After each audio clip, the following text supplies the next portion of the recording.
Craziest transformations in NBA history. This dude turned himself damn near into a Halloween costume. Chris Andersen developed a scary addiction that only ink could fill. It all started in 2001 when Chris was picked number 1 in the NBA D-League draft. But after only 2 games there, he became the first ever D-League player called up to an NBA team. When he joined the Nuggets, Chris looked like any other player. Yeah, he had a few tattoos, but nothing crazy yet. Then in 2004, Chris signed with New Orleans, and his entire appearance started changing.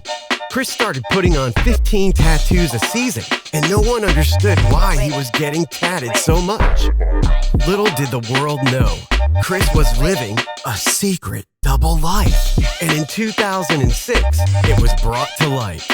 Apparently, Chris tested positive for multiple hard drugs and was immediately banned from the NBA for 2 seasons. So, with this free time, Chris had nothing to do but continue getting tatted. The first one was the Chinese gun. Chris stated, "Right when I got back from China, you know, me and my mother went and got our tattoos, our first tattoos together. And after that, I just never stopped and kept going back and back." Well, at least him and his mom have matching tats. Now that's cute. In 2008, Chris returned to the Nuggets with about double the tattoos he had before he left. People were shocked. But even though he was thankful for the opportunity to play basketball again, it didn't last long. And in 2012, news came out that halted everything. Private photos of an Instagram model he was dating surfaced all over the internet, and Chris, being the only suspect, was raided by the police. This was the hardest time in his life.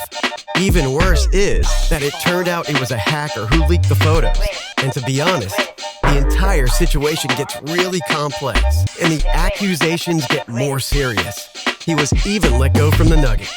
But to make the situation simple, Chris ended up not facing any charges for the allegations. It took months to prove that, and he was exiled from the NBA. Until things were cleared up, Chris only had one thing to do in the meantime: get more tattoos. So by the time he came back to the NBA, dude looked like a damn Halloween costume. Giannis Antetokounmpo came into the NBA as a 6'8", 190-pound kid. And you may think that's huge, but that is very small compared to what he transformed into. Before Giannis's rookie year started, he actually admitted he's not ready. Giannis said, "I have a lot of work ahead of me, but I'm not afraid. I'll give everything on the court and in the gym, and I'll prove to the Bucks that they made the right choice." Even though he tried his hardest, he only put up around 7 points, 4 rebounds, and 2 assists per game. Ouch! Giannis wasn't even putting up Lonzo Ball numbers. Giannis knew he had some bulking up to do, and if he didn't do it fast, his dreams of NBA stardom would fade. So Giannis dedicated everything to the gym. During his second season, he grew 3 inches and gained 27 pounds, making him 6'11" and 217 pounds. He was literally becoming a freak right in front of our eyes. But there was something big holding Giannis back. Early in Giannis's career, he was addicted to McDonald's, Chick-fil-A, and Wendy's. Who isn't?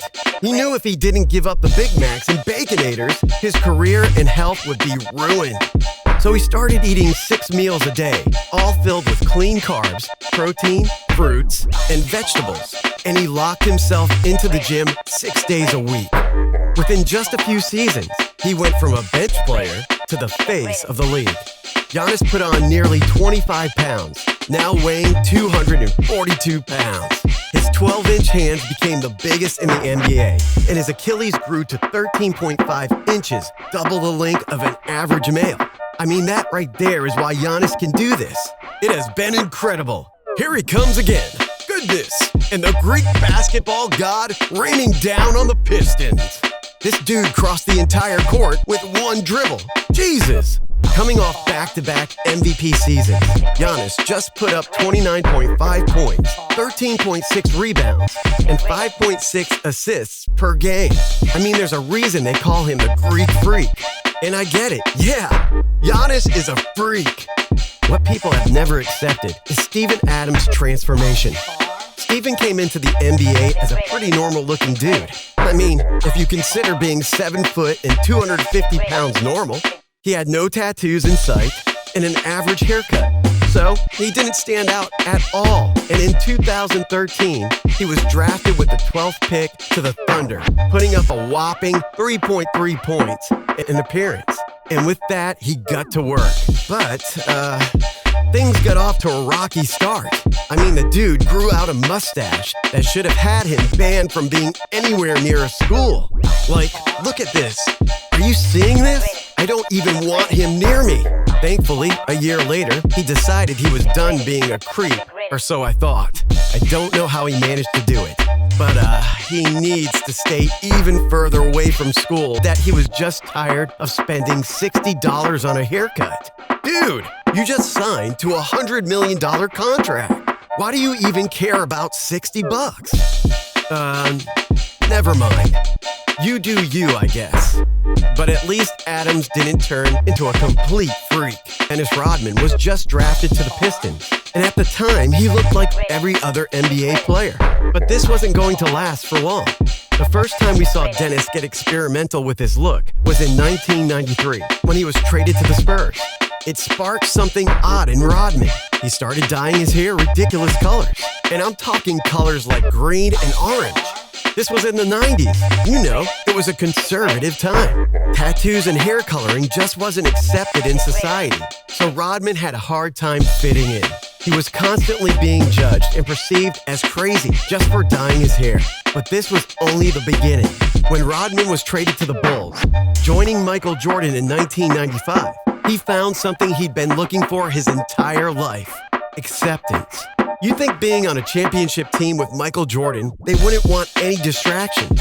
But Chicago made Rodman feel like family. They embraced him and his crazy side. For the first time, Rodman was able to truly be himself. And with that, dude started doing even crazier stuff to his hair. I'm talking leopard print, zigzags, rainbows, ribbons, logos, and even Scottie Pippen's jersey number. If it was a look, Rodman did it. His hairstyle was changing every game, and the fans in Chicago loved it. And the more fans cheered him on, the more Rodman started showing his true self.